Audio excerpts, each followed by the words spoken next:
So what's up sa mga kahombre ko dyan? Makagago, what's up man? Na naman nga pala to. At syempre mga kahombre ko, alam nyo na, today is the day kung saan finally atin ang matutunghayan the biggest bantaero sa mundo ng social media. Sobrang takot ko nga sa totoo lang mga kahombre ko. Ayoko na nga sanang mag-content. Kaso, gatas na gatas. Tarantado, gusto mo lang kami pagkakitaan. Tama ka! Pagkakakitaan kita! The biggest! Doktor, na-graduated daw siya sa Cambridge. Tapos ano to? Classmate niya, si Dong! Ang kanyang bodyguard! Incredible! Napakabait talaga ni FLM! Ang tagumpay niya ay tagumpay din ng kanyang masugid na tagasunod na si Paring Dong! Yung mga gunner mo, nasa labas daw. Sabihin mo lang sa akin, ready ako! Huwag ka mo lumapit, 50 meters away. Oh my God! The biggest! Peking mayaman, peking relos, at peking pagkatao. Hindi ako nagsabi niya na. Marami nagsabi niya. Norman, mangusin, palakpakan sa bunganga. Ang putang inang yan. Putang ina. Putang ina.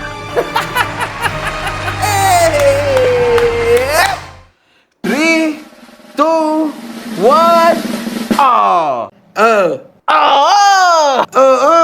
Okay ni Nam! Isang pabungad na salita para kay Makagago. Makagago! Ukininam! San Pablo'y...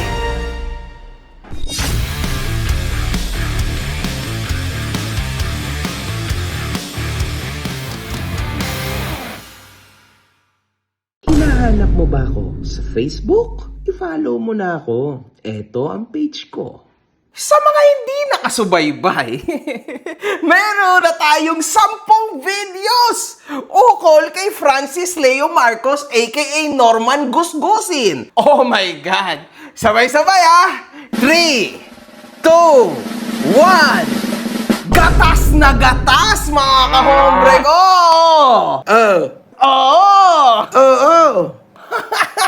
Sa last video ay nagkaroon tayo ng isang panayam sa tunay at unang asawa ni Francis Leo Marcos kung saan isiniwalat nito ang kanyang totoong pagkatao simula nung una pa man. Sabi mo, bibili ka lang sa Cuevas Bakery ng harina. Iyon pala, itinakbo mo sa Sabong Cockpit Arena. Malas talaga, bakit mo yan naisip? Gulat ako, walang gawang tinapay. Walang mga, yung nasako-sakong walang delivery. Kinuha niya yung pera. Dahil sabi niya, ibibili kay Cuevas ng mga, ang tawag doon? Harina, gano'n. So sa Cuevas... Doon kami bumibili. Okay. Doon daw, kunin niya yung pera daw kasi babayan niya doon kay Cuevas para i-deliver yung Diyos ko po, gabi na, kinabukasan na wala kaming tinda. Wala. Yung pala nandun sa Rollygon. Ano yun? Ano rolling? Sabong. Sa video na ito, atin tatalakayin muna ang mga panibagong kalokohan ni FLM bago ang pagbabanta nito sa buhay ko at pagdamay niya sa NBI. Nako, FLM, ang ka na naman Nako, mamaya niyan, pag nakita mo na ng harapan ng NBI, makita na naman natin itong pagmumukha mong gulat na ito. Gagawin ka naming katuwaan na mga supporter ko. Di ba?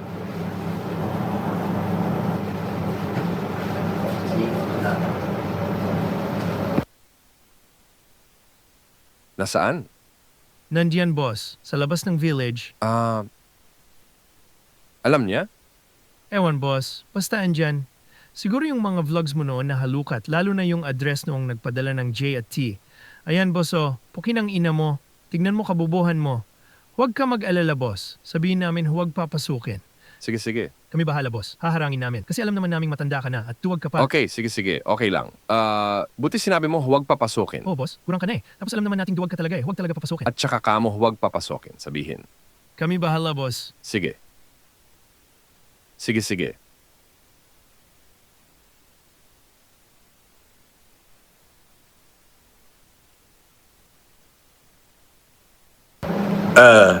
Ina mo makagago. Araw-araw kita mumurahin, tarattado, minuminuto. Puki ng ina mo. Ay, nako. Hindi ka ba talaga madadala sa mga kabalbalan mo? Nako. Una, nagkaroon si Francis Leo Marcos ng isang video kung saan pinakita nito ang kanyang graduation pictures sa Brethren Evangelical School of Theology. At nakapagtapos to bilang isang Doctor of Philosophy. Sa mga hindi nakakaalam, ang video na ito ang dahilan ng pagkalabas ng address ni FLM. Ano to? Saan galing to? Galing ng BF International, galing ng Francis Leo Marcos, Best International. Galing London. Galing London. Ano kaya to? Sina-add rin ni FLM sa video na address niya nga talaga ang nasabing bahay. Butik, Francis Leo Marcos.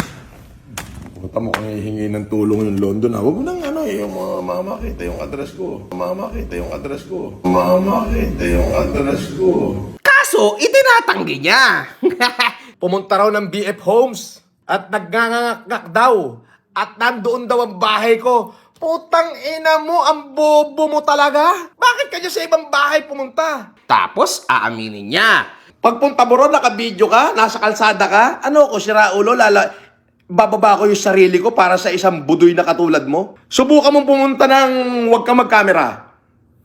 Pag hindi, ewan ko na lang kung nakauwi ka pa. Ano ba talaga, FLM? Kailan ka ba talaga magsasabi ng totoo?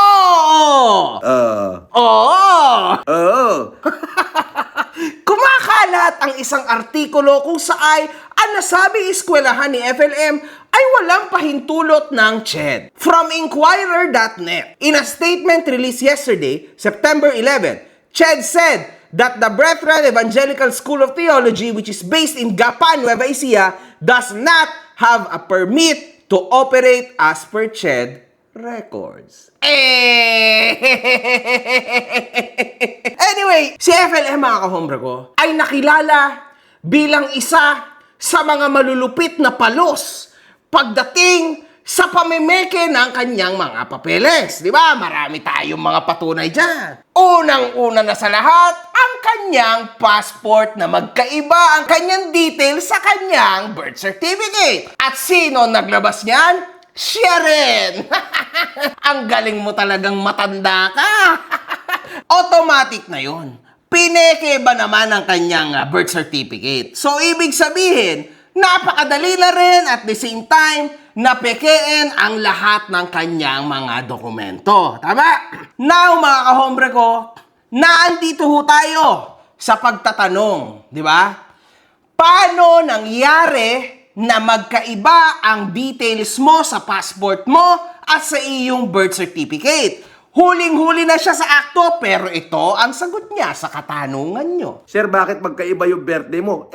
Anong pakialam mo kung magkaiba birthday ko? Kung paano sabihin kung dalawa birth certificate ko? At pareho nasa korte. Kaya nga sabi ko, pumunta ka sa branch 15, RTC Manila, humingi ka ng file doon, tanga. Nang hindi comment ka ng comment ng puro kabubuhan dahil lumalabas na gunggong ka rin o kininam. Fake news din, pag narinig mo, pinaniniwalaan mo, tanga. Ang liwa-liwanag nung sinabi ko, pumunta ka ng branch 15, RTC Manila, humingi ka ng file doon dahil yan naging kaso yan. May decision doon. Para malaman mo kung ano yung decision ng korte, hindi nagpapakabobo kayong pare-parehas. Diba? Napakatalino po ni FLM. Oh my God! Ang galing ng kanyang paliwanag. May isang netizen na nag-email kay MG ukol sa akademiko ni FLM. Mr. Warna Kulahewa, good day! I hope this email finds you well. I am one of your avid followers and truly admire your efforts in exposing fraudulent individuals, particularly those who misrepresent their achievements. I would like to bring to your attention the case of Norman Mangusin, also known as Francis Leo Marcos. It is quite misleading that he presents himself online as a holder of a PhD degree. Despite the lack of verifiable academic credentials, many of us who have worked diligently to earn our degrees find such false claims deeply disrespectful. His manner of speaking and presentation already cast doubt on his alleged academic background. Tama, meron po bang graduated bilang isang doktor na ganitong magsalita? Tangina mo? Ganito? Pukin ang inan to, di ba? For the views ang putang ina, di ba? Hayop na kabobohan yan. Ganito?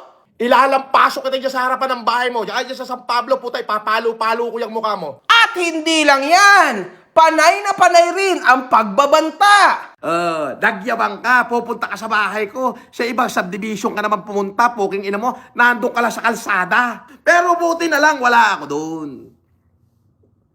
Kasi kung nagkataong nando doon pa ako, hindi ka uuwi ng San Pablo nang wala kang putok sa ulo, tarantado. Meron bang taong pinag-aralan bilang doktor ang ganyang kabaho ang bunganga? Yes or no? Alam nyo na mga kahombre ko. At hindi lang sa way of talking niyang mabaho. Isa pa mga kahombre ko ay yung kanyang pagkasinungaling. Kasi una sa lahat mga kahombre ko, bilang ikaw ay doktor, ay napakasama po na ikaw ay magsisinungaling, syempre, di ba? Upon conducting my own research, I discovered that he claimed to have graduated from Cambridge Training College, Britain. However, the institution does not offer doctoral degrees. So in short, yung sinasabi niya po na school sa Cambridge, Alay ko sa inyo ay ang aking pagtatapos. Pagtatapos ko po sa Cambridge Training College of London. Ako po ay nakakahiya naman po, ay doctorate lang naman po sa Humanities and Philosophy. Yan po ay ako po ay nakakahiyang sabihin ay ako po ang top notcher. doesn't offer doctoral degrees. So wala na. Huling-huli ka na naman sa akto. Only certification programs for supervisory and management training. For your reference, I've included the link to the institution's website. Furthermore, he has publicly claimed to hold 2 PhD degrees, one in humanities and another in philosophy. Now, mga kahombre ko, sa humanity, bagsak na agad. Meron bang humanitarian doctorate na ganyan ang pag-uutak at ganyang magsalita? My God, definitely wala. Anong klase yan? Tutulong, tas biglang mumurahin din yung tinulungan? Pare, lalabas na ako, good to go na. Hindi ako makalabas, wala akong pambil doon sa isang kaso ko, pare. Pare, ang dami ko yung cellphone ko, kinatatabutan ko, makalkal nila, kaya pinakukuha ko kay Johnny, inakutangan ko ng 265,000. Sino kinatatabutan ko kalkalin nila, pare? Una-una, anong kailangan niya? Kung yung 2 milyon, wala akong 2 milyon. Pare, hindi naman 2 milyon, pare. Sabi ko, 300,000 yung nagpapahingi ako para hindi makalkal yung cellphone ko. Tapos siguro siguro Martes ng hapon, kailangan niya at least mga 1 milyon. Tapos nababailan lang ako. Kung ano yung sobra, isosoli ko sa iyo. Ganyan kahigirap yung inaabot ko. Pare, sa inidoro ko natutulog, pare. Mahal kita, tandaan mo yan. Kapatid kita. Meanwhile, May utang daw ako kay Bernard Chong. Tarantado, yung Bernard Chong mo, gago, maraming utang sa akin. Di ba't na-link sa drugs yan? Oo, di ba? Tapos na-link siya sa sa panloloko sa gobyerno, yung mga resibo. Gusto mo ipalo ko yung mukha mo sa mukha ni Bernard Chong gusto mo pagbuhulin ko kayong dalawa? Tarantado, magkukwento ka lang, sablay pa. Ukininam. At ito pa ang pinakamalupit sa malupit. Meron bang graduated bilang doctorate sa humanitarian field na sugarol sa kasino? Nalaman ng ilan-ilang kasino? Meron ba namang ganon? Baka sa mundo niya, di ba? Sa mundo ng mga tolongges. Baka meron, mga kahombre ko. Nagkikik-in na naman sa'yo, Norman Mangusin. Ang ihi ni Satanas sa bloodstream mo. Ay, nako. Delikado yung mga sinasabi mo na yan. Kasi para sabihin mo at i-claim mo na ikaw ay doktor, meron na agad kaso dyan, Norman Mangusin. At hindi lang yon, lalong-lalo na sa pagpapakita mo ng different passport at different birth certificate. Bongga, bongga, bongga. Straight and shoot ka na naman sa banga. Nako, baka hindi mo na itatanong. Hindi kaya lahat ng ito ay isang napakalaking bait lang para ma-expose ka na naman sa malaki mong katangahan, di ba? Kasi, mga kahombre ko, isipin nyo, pinipikon natin siya and siya'y pikon na pikon. I am very, very composed and siya'y gigil na gigil. Sobrang gigil niya, hindi na siya makagawa ng ayos na video. At hindi lang yon, ine-expose niya din ang sarili niya. When emotions are high, the intelligence is super low. Sabi nga yan ni Atty. Libayan.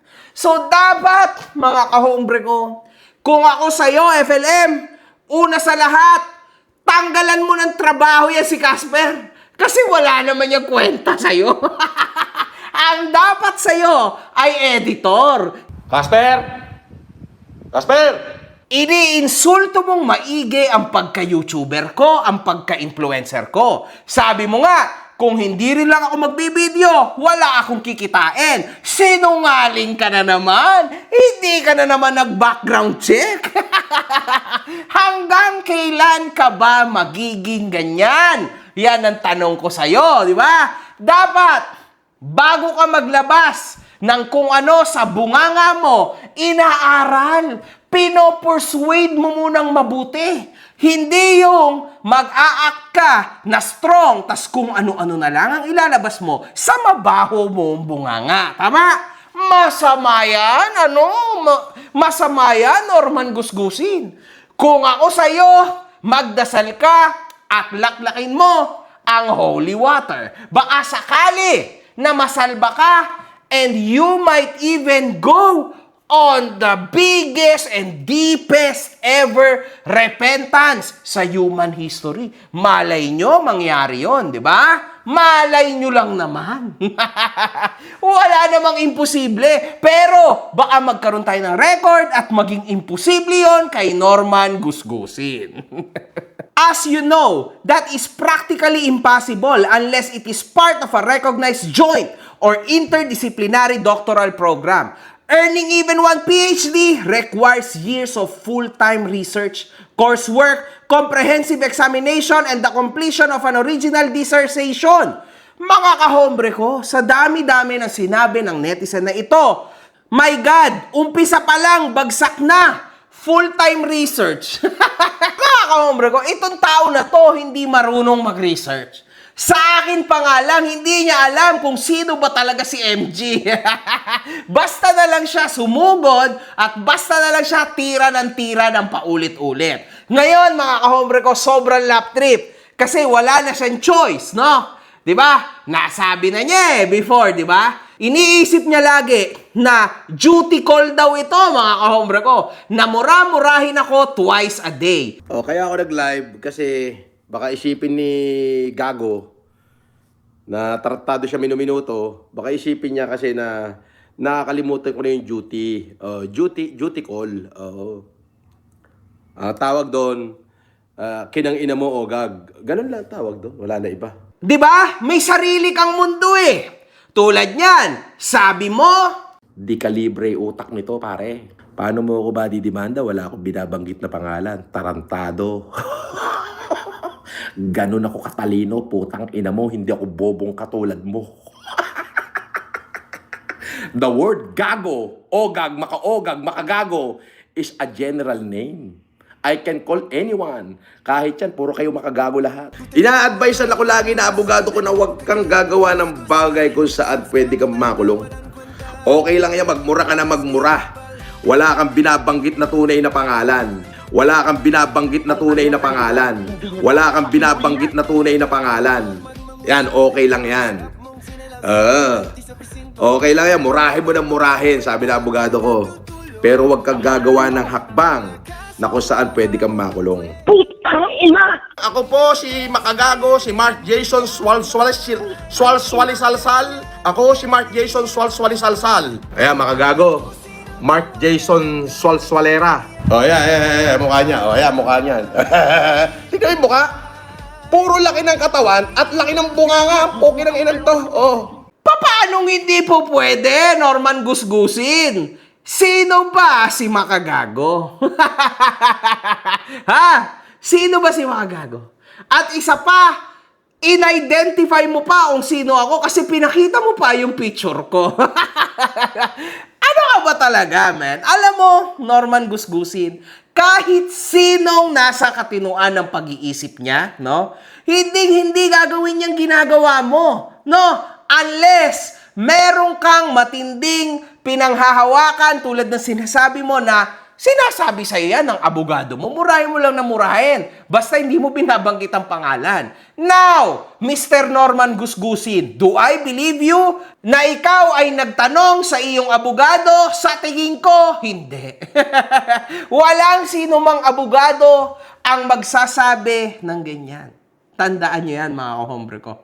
Ang masama ay masama. Never, hindi mo to pwedeng gawin tama. Based on these facts, it is clear that Mr. Mangusin's claims are academically unfounded and misleading to the public. I am sharing this information in the hope that it will contribute to your continuing advocacy for truth and integrity. Thank you for your time and your ongoing work in exposing misinformation. Na-appreciate ko yung mga gantong klase ng email, mga kahombre ko. Because ang aking adhikain dito, sa totoo lang, mga kahombre ko, ay yung ginawa niyang kapalpakan sa mga OFW.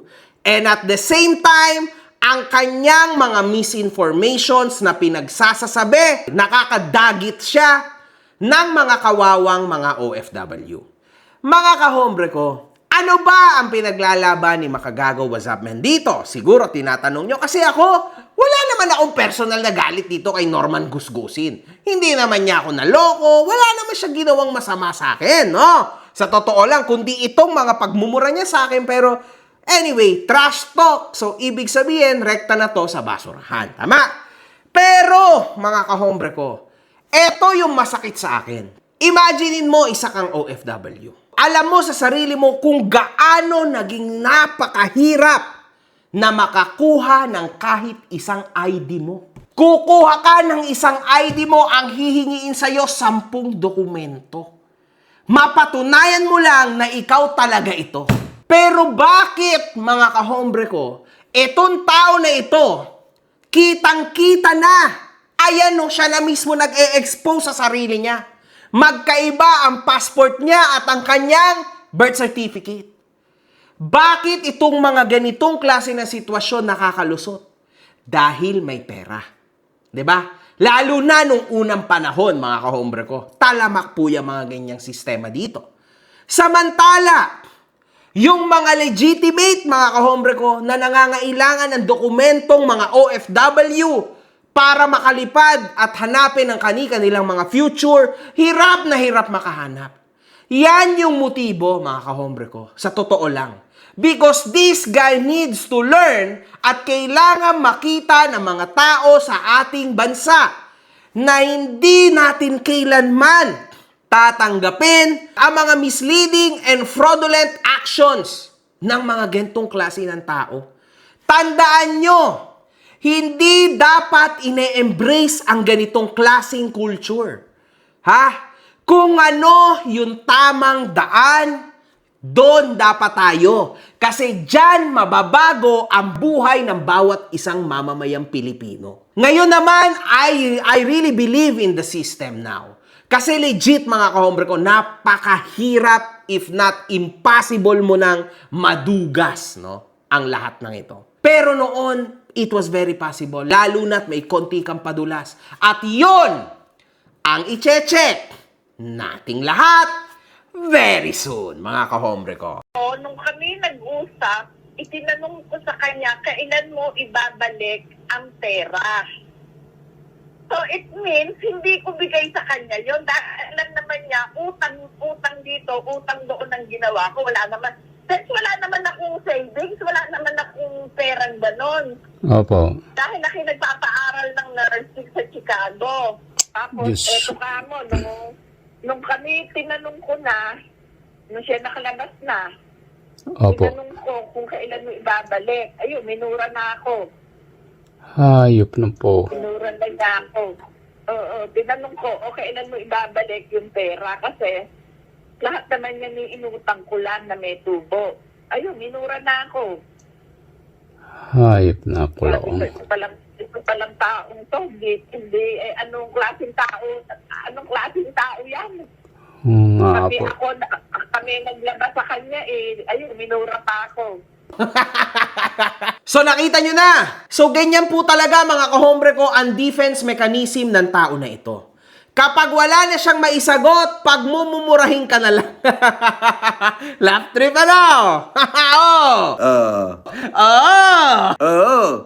Okay ninam. Tarantado! Kalaunan lang din ay nagagawang ipagyabang ni Francis Leo Marcos ang kanyang mga kagamitan kay MG. Tulad ng pagyayabang nito ng isang relo na katumbas na daw ng buong kayamanan ni Makagagawa Zaman. Lahat ng kayamanan ni Makaogag, ito lang ang katapat. Wala nang iba. Yan lang. O, yan. Ayan. Yan lang ang katapat. 40 million. O.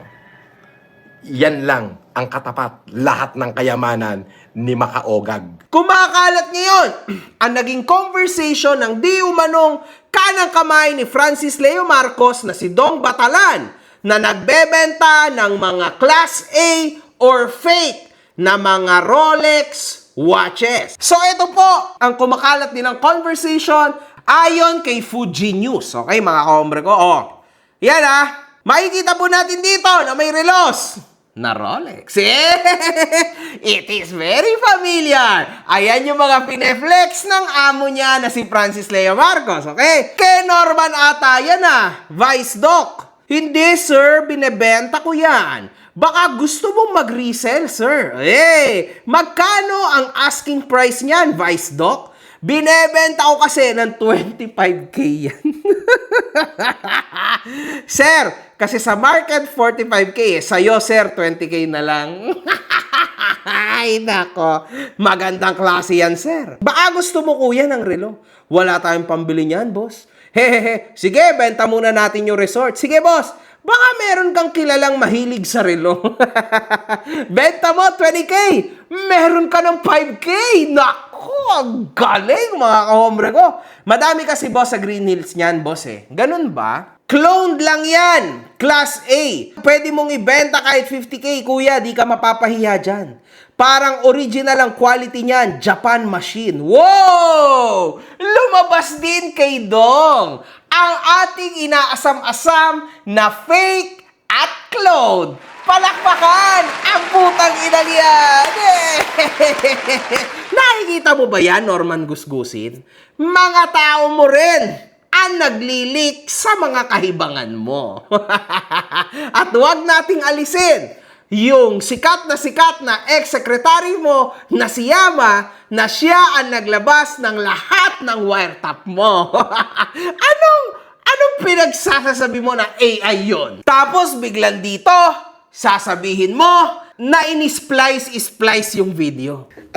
Yung yung voice recording na hindi naniningil kasi siguro kay Bernard. Tinrayway ko yun Alam mo naman, 400 billion na utang sa akin noon. Sabi ko, pare, padala mo na ako kahit 300. Kailangan ko pang pumunta rito sa Inidoro para... Kasi doon sa may Inidoro, may butas di ba patago yung cellphone? Doon ka magse-cellphone ko sa Abay Signal. Ganun. Siyempre, itong tarantado yung Yaman, ni-record yun. Di ba? So, pinagdugtong-dugtong nila. Hindi naman yun yung buong video Pare, hindi na ako makakatulog. Kailangan ko na magbayad bukas. Oo. Siyempre, iniisip ko nun, lalaya ako. Hindi naman pala ako makakalaya. Ginawang issue. Ngayon, kinatkat nung Yama dahil inaway ko dati yung Yama. Pero nagsisi naman nasa akin na. Lumang issue na yun. Oo. Natatawa ko rito, dilabas. Di po kinang ina mo, kumakain ka pala ng pagpag. Napakasinungaling mo talaga. Grabe. Kahit ata yung pinakasinungaling na word, maaari nang palitan ng Norman Mangusin. So dito po mga kahombre ko, napatunayan natin, no? Na yung palang pinagyayabang niya na kung ano-ano, 40 million, lahat ng klase ng pag-flex niya, dito po lumabas mga kahombre ko na lahat ay peke.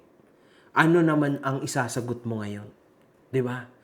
Isipin nyo mga kahombre ko, ito na mismo yung kanang kamay niya. At yung kanang kamay niya mismo ay nagre-resell ng peke na Rolex. Which is very, very illegal din. Alam mo ba yun, Dong? Illegal yung ginagawa mo na nagbebenta ka ng peking Rolex. Kaya nga yung mga ganyan, di ba? Nire-raid yan. Kasi peke yan. Hindi mo na nga dapat ibinenta. Ipinagmayabang mo pa. Tama? Lahat ng fake news na nilabas mo, pagbabayaran mo. Promise. You will pay. Mr. Norman Gusgusin, papaano ko pagbabayaran ang mga fake news kuno na sinasabi ko sa'yo, aber? Sa bunganga mo mismo nang galing na lahat ng yan ay recycle. Idol, asubira talaga sa'yo si Yaba at Libor. Sila naglabas na baka resibo. Naku, wala akong pakialam dyan. Mga anong resibo pinagsasabi? Luma na yan. Ano ka ba? Oo. Alam mo, si Bakagago, huli na. Okay? Yung mga yan, nilabas na ng mga basher ko yan. Dati pa, 2020 pa. Nilabas na ng mga basher yan. Si ibig sabihin, si Bakagago, kalkal basura. Okay ng ina mo. Kalkal basura ka. Matagal lang issue yan at acquitted na ako sa lahat yan. Tangina mo, kalkal basura ka pala? Ay, kumakain pala ng pagpag yan. Pagpag ang kinakain, nakala ko ba mayaman, puta, kinakain pala nitong hindorotot na gagod to, pagpag. Okay ng ina mo, yung issue mo na yan, matagal ng issue yan, 2020 pa, at hindi nakaporma yan. Ngayon, binubuhay mo, okay ng ina mo, di kumakain ka ng basura, yung mga pinakikita mo, puro recycle. Akala ko ba kumakain ako ng pagpag? Ibig sabihin, recycled. So you are confirming na talagang itong mga nilalabas ko was already out few years back. So paano mo nasabi na ito ay fake news? Di ba? Huling-huli ka sa sariling bunganga mo, Norman Gusgusin. At ito pa, kung ito ay fake news, bakit pilit mong sinasagot ang bawat isang issue na ito? Kung talagang totoo pala na ito ay walang katotohanan. Ang pinaka-nakakatawa dito, Norman Gusgusin, from the beginning of our feud, up till today, no? Puros kasinungalingan ang pinagsasasabi mo. At huwag mong kakalimutan, paanong fake news? Hindi naman ako naglabas ng mga documents na yan. Marami nang naunang mga vloggers na naglabas niyan. Hindi lang talaga pumuputok. Ngayon lang talaga nagte-trending at nafe-feel mo yon. In fact, nawalan ka ng YouTube channel. Iniinsulto mo yung pagka-YouTuber ko, pero isa ka rin naman. At actually, alam na alam niya nga eh. Imagine nyo, ito yung sinabi niya. Puta, mamomonetize yung channel ko kamumure.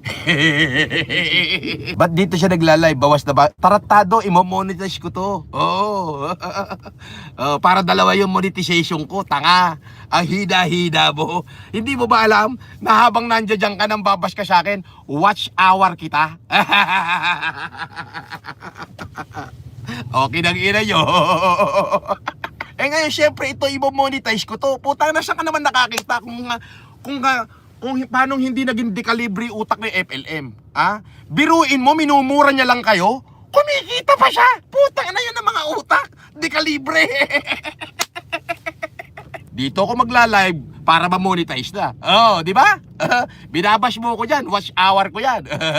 Isipin mo, alam na alam mo yan. Pagkikitaan ko na rin kayo kahit fake account kasi kailangan ko ng views. Kailangan ko ng watch hour. Mamomonetize na to. 10 na lang. 100 hour. Ay, tama. 100 plus kayo dyan. O, di isang oras na ako magngangaw-ngaw. Monetize na channel ko. Yun ang isip na di kalibre. Tanga. Nagmura lang ako. Nagkapera pa ako. Oh, di ba? Kita mo na? Kinakain mo yung sarili mong kasinungalingan. Nahuhuli ka talaga. Ikaw pala talaga yung the biggest deceiver ever. Alam mo yon? Ikaw yon. Puros ka kasinungalingan. Sobra. Huling-huli ka na. Itatanggi mo pa. Kaso hindi ka makakatanggi dito. Kasi you will be smashed every single time na ikaw ay magsisinungaling. Dahil ipapamukha ko sa iyo ng paulit-ulit na ikaw ay sinungaling. Real talk yan, ha? So ngayon, minamaliit mo yung trabaho ko na influencer, YouTuber. Putragis, ikaw rin naman pala. Asang-asa ka dito. Bakit? Ano ba mga negosyo mo? Ilabas mo nga mga negosyo mo. Ipakita mo nga na legit ka. At ang question ko, saan ka ba kumukuha ng pera? Ha? Grabe mga kahombre ko. Huling-huli na to sa akto eh. Saan ka ba kumukuha ng pera? Saan? From panadero, bigla ka naging trilyonaryo? Saan ka kumukuha ng pera? Anong trabaho mo? Ayan ang question na napakaraming tao. Ano bang trabaho mo? O ngayon, you being a doctor has been debunked. O, ano ba yung pinagsasasabi mong mga negosyo mo kung ano-ano? Nasaan na yun lahat? Marami pa akong alam. At nako, himay-himayin ko lang kasi dapat gatasan kita. Kailangan kitang pagkakitaan, Norman Gusgusin. Normal lang yan. Influencer ako. Imagine mo yun, hubad na hubad ka na, pinagkakitaan pa kita. Di ba? Ayan yung sinusubukan mong gawin. By doing a daily vlog twice a day na pinagmumumura mo ako. Kaso hindi mo kaya. Tulad yan, nawalan ka na ng YouTube channel. Kawawa ka naman. Back to zero ka na naman, di ba? O, paano ba yan? Ha? San ka nakukuha ng pera mo ngayon? Nako! Nagagawa rin itong magbitaw ng sari-saring mga threats kay MG. Nagyabang ka, pupunta ka sa bahay ko. Sa ibang subdivision ka naman pumunta, puking ina mo, nandun ka lang sa kalsada. Pero buti na lang, wala ako doon. Kasi kung nagkataong nando doon pa ako, hindi ka uuwi ng San Pablo nang wala kang putok sa ulo, tarantado. Alam mo ba, Norman Gusgusin, na simula nung nagsimula ang aking karera sa social media, ay wala nang hangganan ang mga taong gustong pumuksa sa akin. Pero hanggang ngayon, I am standing tall. Tapos iisipin mo, bago lang yan sa akin. Eto yan, Norman Gusgusin. Kung totoong gusto mo, dun pa lang na pumunta ako sa bahay mo, dapat meron ka ng ginawa, kaso duwag ka! At walang kahit sino man ang magsasabi publicly na may gagawin siyang masama sa isang tao, no? Sino namang bopols ang gagawa nun? Ikaw ba? Sa duwag mong yan? Ha? Hindi ka nga makalapag mag-isa. Ang dami mong pinagsasabi, hindi mo naman mapatunayan. Wala ka na patunayan kahit isa. Kung totoo yung pinagsasasabi mo, patunayan mo naman. May bayag ka, sabi mo. Sige nga, tingnan nga natin kung totoo ngang matapang ka. At hindi lang ako, mga kahombre ko, na-overhype siya. Pinagmumura na niya ang mga NBI. Sabi ayan na yung NBI raid, balala. Ulol! Sampalin pa kita, idamay pa kita, sampalin ko. Sige, papuntahin mo rito. Sampalin ko kayo pare-parehas. Ulol, sino tinakot mo? Gago, busy lang ako, kaya hindi ako naglalalive, poking ina mo. O, eto, hindi ako busy. O, putang ina mo. O, eto pa, isa. O, mura. Fuck you. Diyan na daw NBI. Ulol! Unggoy! Takot nga sa akin yun eh. NBA, ginadamay nito. Nadami mo pa NBI, takot nga sa akin yun. O sige, magsumbong ka. Kinangina mo, ako pa tinakot mo, tarantado. Poking ina mo uli. ano? Pupunta ka rito, dalawang NBI, sasampalin ko kayo, pati yung NBI na dadalhin mo rito, sasampal-sampalin ko sa mukha hanggang sa dumugong nguso. O yan, record mo yung sinasabi ko. Pupunta ka rito, sasama mo yung NBI, o sasampal-sampalin ko kayo, pati yung NBI na isasama mo rito, papuputokin ko nguso. Para po sa mga NBI, no, na nakakakinig nito, nakakapanood nito, for sure meron. Wala ba ba lang kayong magiging statement dito? Kasi mga sir, masama po ito na ganito na lang kaliit at ganito na lang kayo bastos-bastusin ng walang kwentang nilalang dito sa internet. Ang kinakakaba ko pa dito, dahil makakalusot itong si Norman Gusgusin, no, na walang nangyari kahit pinagmumura na niya kayo at kung ano-ano nang pinagsasabi sa inyo, di ba? Sa online. Baka mamaya pamarisan. Ngayon, kapag ginaya-gaya, di ba, ng kung sino-sino man, so that they can feel strong, no? Pwede palang bastos-bastusin ng NBI, wala naman silang ginagawa eh. Hindi ba dapat dito pa lang sa baba, binabato ka na at pinaparamdam nyo na you actually exist? Pagka ito kumalat, which kumakalat na ngayon, so pag wala kayong ginawang action dito, o kahit man lang statement, no? Hindi magiging maganda yung image nyo. A lot of people saw this. And people are actually expecting something na sabihin nyo in regards to this. Kasi hindi po ito maganda. Ulitin natin. Sasampal-sampalin ko sa mukha hanggang sa dumugong nguso. O yan, record mo yung sinasabi ko. Ulitin natin! Sasampal-sampalin ko sa mukha hanggang sa dumugong nguso. O yan, record mo yung sinasabi ko. Ulitin natin! Ano?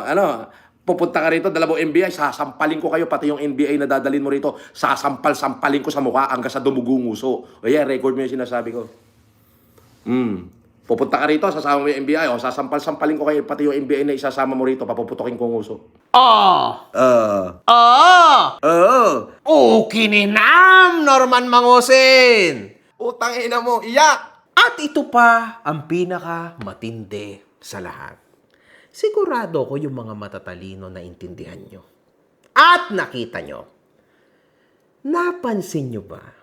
Simula nung araw na ako'y pumunta at bumaba ako mismo sa kanyang lugar at sa kanyang village na hindi ako pinapasok ng guard dahil sinabi niya, nagpalipat-lipat na si Norman Gusgusin ng kanyang pwesto.